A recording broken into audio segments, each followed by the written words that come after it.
Bismillahirrahmanirrahim. Assalamualaikum warahmatullahi wabarakatuh.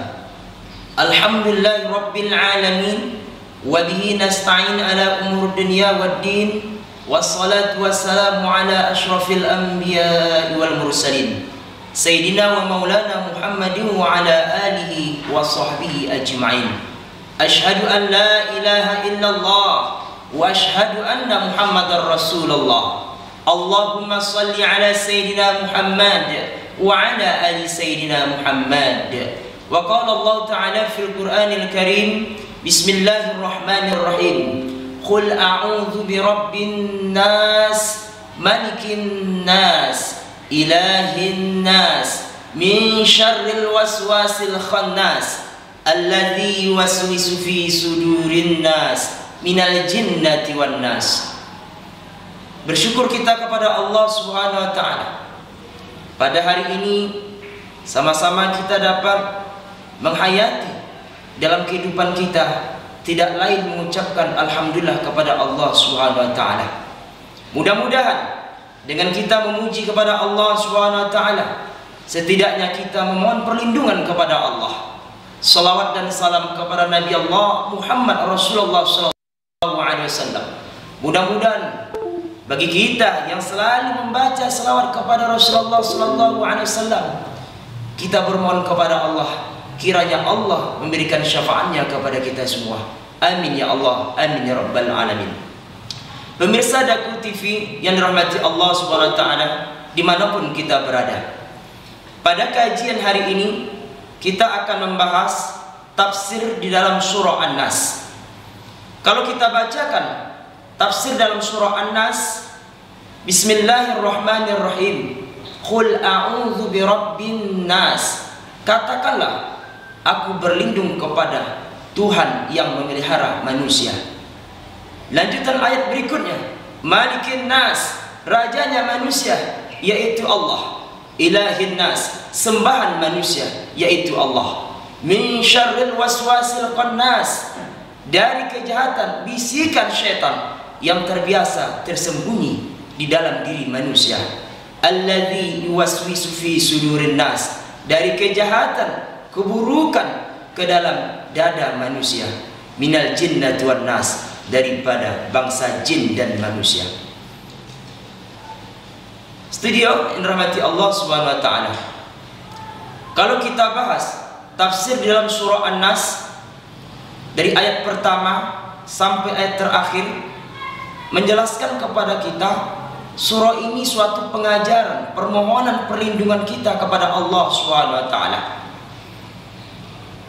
Ayat pertama dan ayat ketiga ada tiga aspek ketauhidan kepada kita semua. Yang pertama yang disebut tauhid rububiyah. Artinya apa? Yakin kita kepada Allah Subhanahu wa taala. Allah itu Sang Maha Pencipta. Yang kedua yaitu tauhid mulkiyah. Yakin juga kita kepada Allah bahwa Allah Subhanahu wa taala berwenang menentukan hak dan aturan-aturannya kepada kita. Yang ketiga yaitu tauhid uluhiyah. Yakin juga kita kepada Allah Subhanahu wa taala bahwasanya Allah Subhanahu wa taala yang berhak kita sembah. Di dalam ayat tersebut ada rincian-rincian yang Allah katakan di dalam surah An-Nas, yang mana ayat keempat dan sampai ayat ke-6 menjelaskan kepada kita di dalam dada manusia ada setannya, dan juga jin ada juga setannya. Setan adalah suatu makhluk yang senantiasa menghampiri, menggoda manusia, yaitu membuat suatu permusuhan di antara kita. Sedangkan jin adalah makhluk Allah senantiasa yang menggoda, yang bisikkan ke dalam hati manusia. Bagi kita lupa membaca zikir kepada Allah, lupa kita beribadah kita kepada Allah, maka siap-siap kita akan digoda. Bagi kita senantiasa membaca zikir kepada Allah, beribadah kita kepada Allah, artinya jin itu menjauhi dari kita. Ma'asyiral hadirin yang dirahmati Allah SWT, dimanapun kita berada. Pernah suatu ketika Umar bin Khattab radhiyallahu anhu bertanya kepada Nabi Muhammad SAW tentang nama-nama setan atau anak cucu setan. Suatu itu Nabi Muhammad SAW menjelaskan kepada Umar, "Ya Umar, hendaknya engkau tahu bahwasanya ada 9 anak cucu setan yang terdapat di dalam kitab Nasaiul Ibad karangan Ibnu Hajar Al-Qasqalani." Yang pertama apa kata Umar? "Inna zurriyatasy syaitani tis'ah." Sesungguhnya anak cucu setan itu ada 9. Hari ini kita akan membahas apa saja anak cucu setan beserta tugas-tugasnya. Pemirsa Dakwah Televisi yang dirahmati Allah SWT dimanapun kita berada. Yang pertama, hari ini kita akan kaji setan zalitun. Setan zalitun ini apa tugasnya? Menggoda penghuni pasar di dalam jual beli. Makanya hati-hati pemirsa yang dirahmati Allah.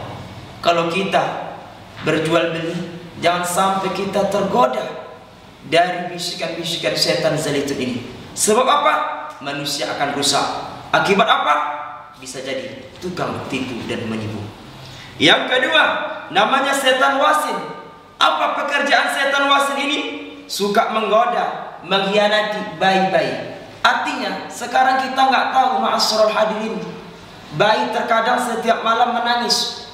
Tahu-tahunya tak pernah yang ada di dalam rumah itu mengingat Allah, tidak pernah beribadah kepada Allah. Maka setan wasin ini mulai siap mengganggu anak bayi. Makanya kalau kita punya anak bayi, pemirsa yang dirahmati Allah, hendaknya kita baca ubun-ubun anak bayi itu dengan baca surah An-Nas yang kita bacakan tadi. Sebab kalau kita sudah membaca surah An-Nas berkali-kali saat anak itu bayi tertidur, insya Allah setan wasin tidak menghampirinya. Yang ketiga, yaitu setan afaf. Setan afaf ini apa? Suka mendorong maksiat dan juga minuman-minuman keras. Makanya kita perhatikan di kalangan zaman sekarang banyak anak pemuda-pemudi yang meminum keras, yang berakal. Artinya apa? Mulai disitulah kemaksiatan yang merajalela. Na'udzubillah summa na'udzubillah. Yang kelima, yaitu setan murah. Setan murah ini apa pekerjaannya? Menghibur rayuan musik yang menimbulkan maksiat. Makanya kita hati-hati ma'asyiral hadirin. Sebab apa? Kalau kita selalu bermain musik di dalam rumah, tapi tidak pernah kita mengkaji ayat-ayat Allah, tidak pernah kita berzikir kepada Allah, maka siap-siap setan murah akan menghampiri kita. Selanjutnya, setan afaf.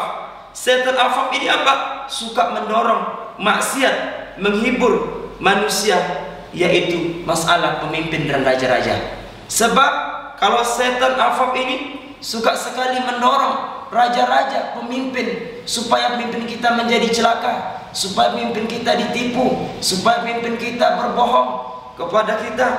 Maka jauhilah daripada perbuatan seperti ini. Selanjutnya setan lakus, menggoda menyembah selain Allah, yaitu perbuatan syirik. Sebab setan lakus ini suka sekali mendorong kita. Sebab orang yang senantiasa menyembah bukan selain Allah, maka bersiap-siaplah akan datangkan kehancuran. Selanjutnya yaitu setan masud, menyebar berita hoak yang hari ini kita tahu ma'asyiral hadirin.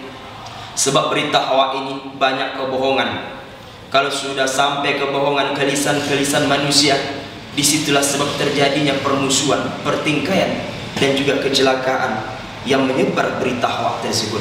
Selanjutnya setan dasim berada dalam rumah. Maka kita ajarkan anak cucu kita untuk senantiasa mengucap salam sewaktu anak kita pulang dari sekolah, pulang dari pekerjaan. Maka jangan sampai tinggalkan ucapan salam. Sebab salam ini memberikan suatu doa. Bagi kita lupa membaca doa, yaitu mengucap salam, maka setan dasim ini akan bersiap-siap menggoda manusia yang ada dalam rumah. Selanjutnya setan walhan. Setan walhan ini yaitu menggoda manusia dalam sholat maupun di dalam ibadah, yaitu maupun di dalam berwudu. Maka setan walhan mulai menghampiri kita. Maka kita hati-hati berwudu masalah ibadah. Sebab yang kita khawatirkan ma'asyiral hadirin, kalau ibadah kita mulai lemah, uduk kita tidak pernah kita biasakan untuk membersihkan bagaimana cara beruduk dengan baik dan benar, maka setan walhan ini akan siap-siap menghampiri kita. Ma'asyiral hadirin pemirsa dimanapun kita berada, pelajaran yang bisa kita ambil dari surah An-Nas ada dua macam. Yang pertama, setan adalah makhluk durhaka yang senantiasa mengajak kepada kedurhakaan.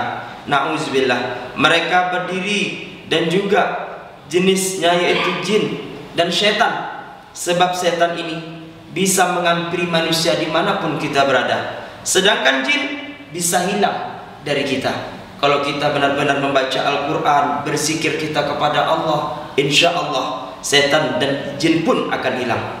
Akhirnya semoga Allah SWT memberikan kekuatan pada kita selalu dalam lindungan Allah Subhanahu wa taala. Amin amin ya rabbal alamin. Ila liqa'i ma'as salamah. Akhirul kalam. Assalamualaikum warahmatullahi wabarakatuh.